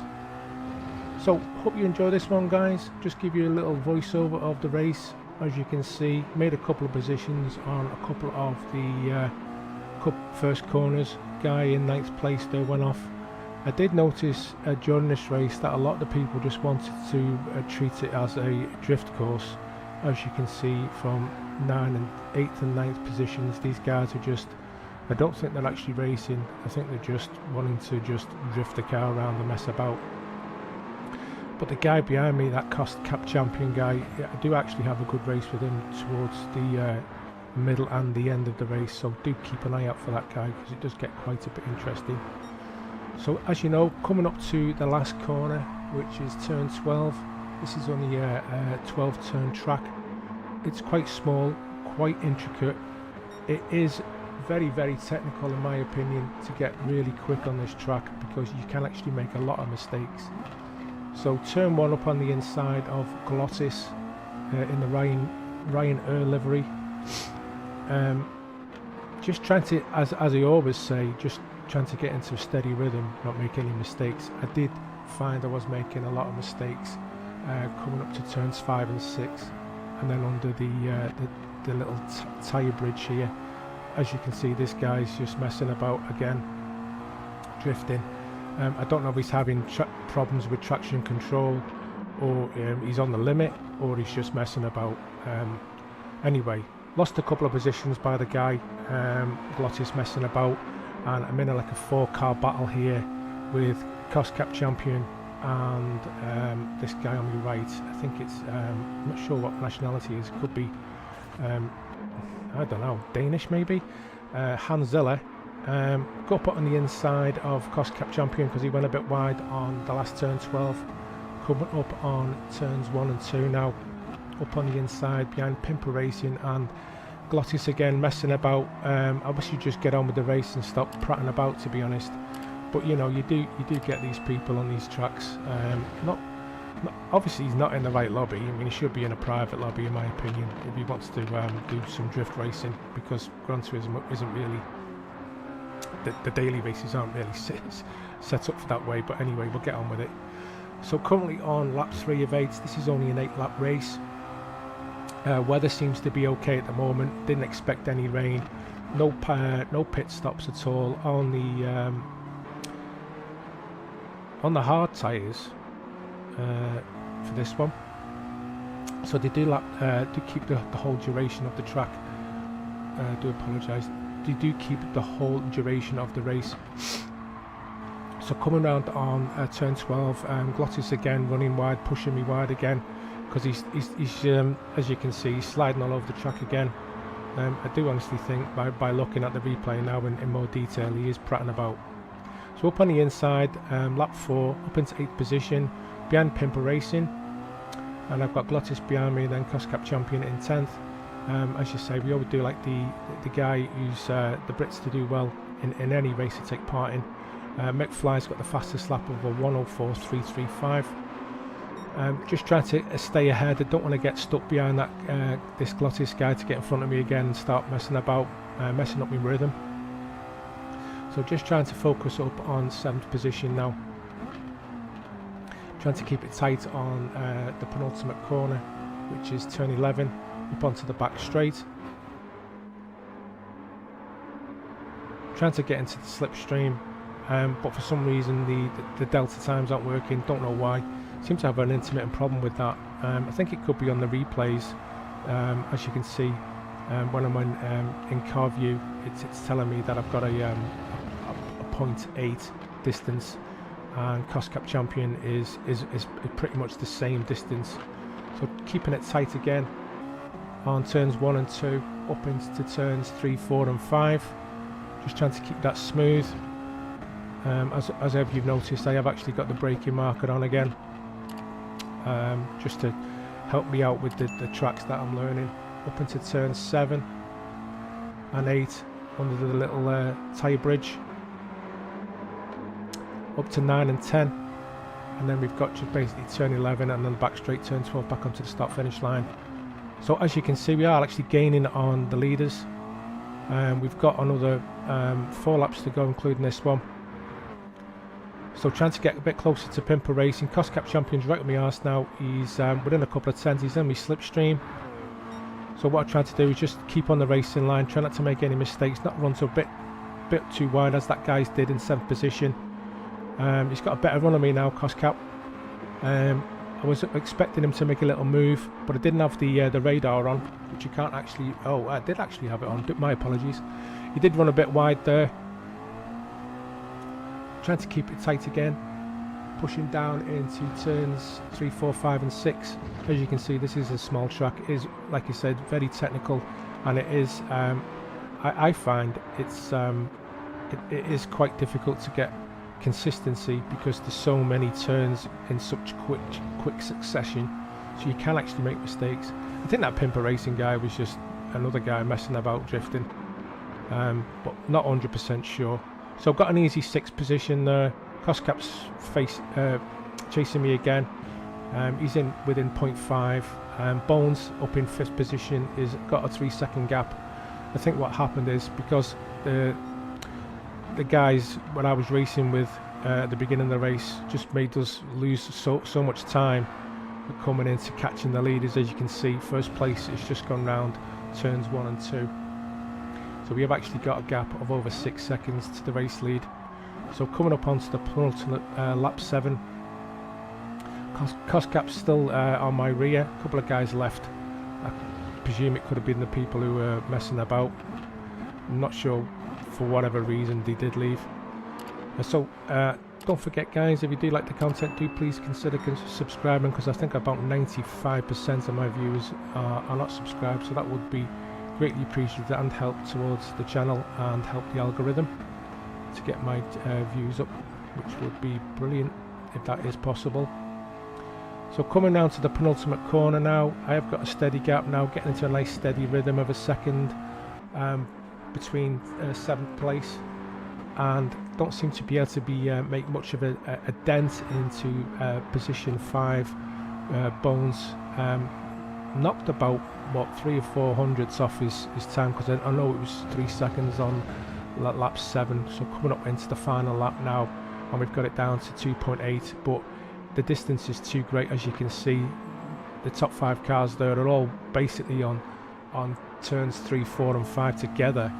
So that's how good this track is. I do honestly think if it was maybe another 5 or 6 laps, this would have got really, really interesting. So we did run a bit wide on turns 5 there, but the gap I've got into 7th position is quite safe now, so I'm not too concerned about getting caught by the guy behind me, Koskap. Coming up onto the penultimate corner of turns 10 and 11, and got the time down to 2 seconds. McFly still got the fastest lap up onto the back straight, coming down to turns 12 just to finish off the race. Got the time down to under 2 seconds, so I was flying, got into my mojo there, and happy to notice I actually did get the fastest lap by a couple of hundredths. So I was pushing, like I said, a couple more laps. That would have been a bit more interesting. So guys, I hope you did enjoy this one. I do appreciate your support. Don't forget, if you do like the content, do please consider subscribing. Thanks for watching, and I'll catch you on the next one. Bye for now.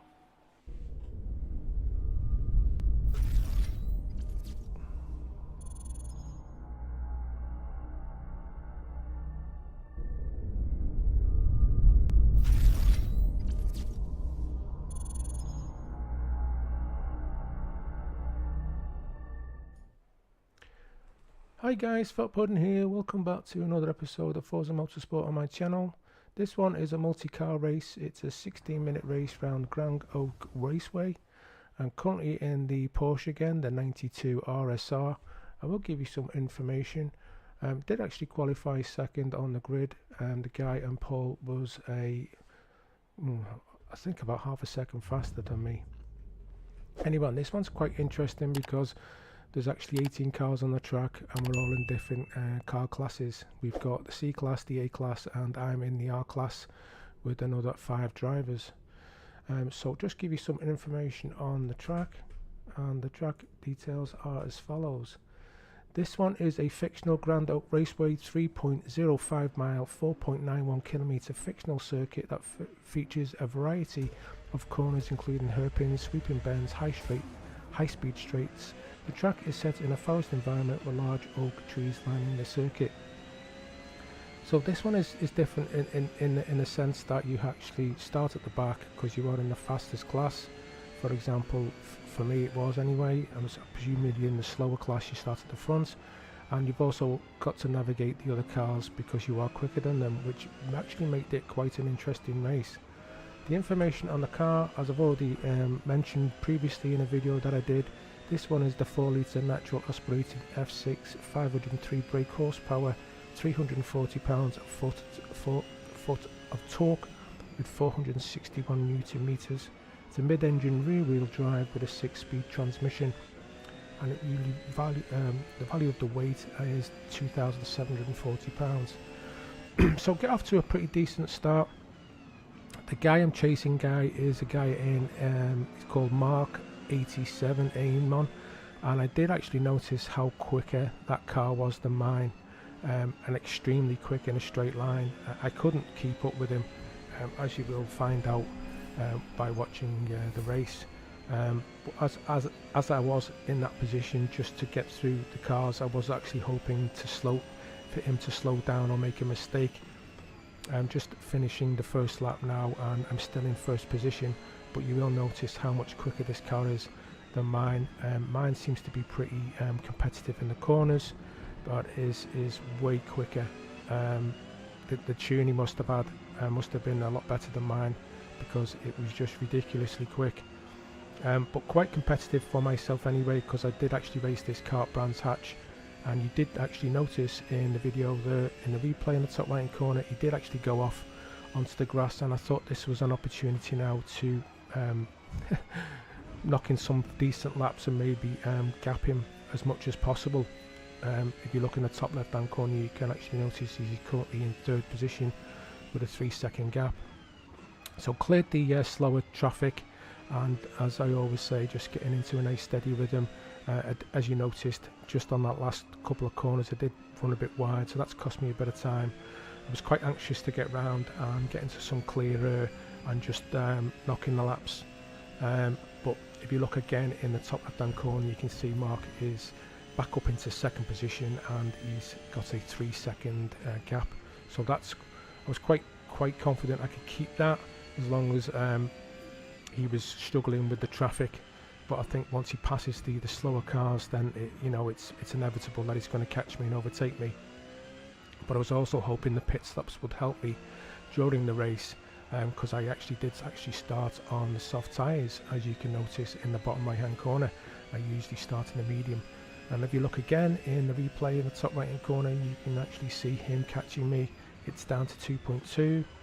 I was just trying my best. I mean, this particular tune I did get from the store, it's a good all-round setup. It's not one basically for longer straights, and this track does actually have them, especially the start-finish line is quite long.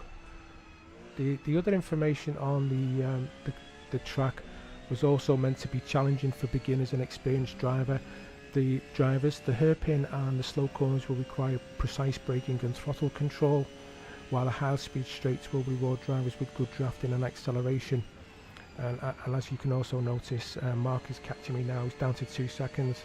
The forest environment on the track also adds to the challenge, as drivers will need to be aware of the trees and other obstacles when racing around the track. Now, for me personally, I didn't think that the trees would be an issue. They're not on the track at all. They are in the background behind the stands.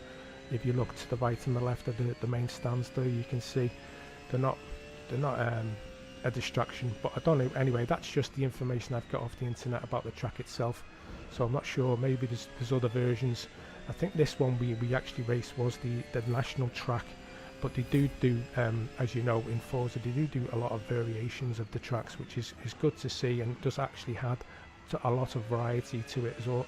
Also, reverse track and night racing. And there you can go now. Mark is basically within 0.4 seconds of me now, and he's up on the inside of me left, and there's nothing really I can do. I can't really block him. You'll notice how quick this car is now, just going past the start finish line. He's already 0.3 away from me now, and you will notice further on into the video he just starts pulling away. I did think he actually wasn't running any assists, because watching a lot of the replays before I did my editing, the car's just constantly fishtailing, sliding. I mean, that's where you're going to get your speed from. I'm not sure if he was using a pad or a wheel, but kudos to him for picking the right car for the track. But I would actually like to give this car a go. It does look a bit of a beast, in my opinion. But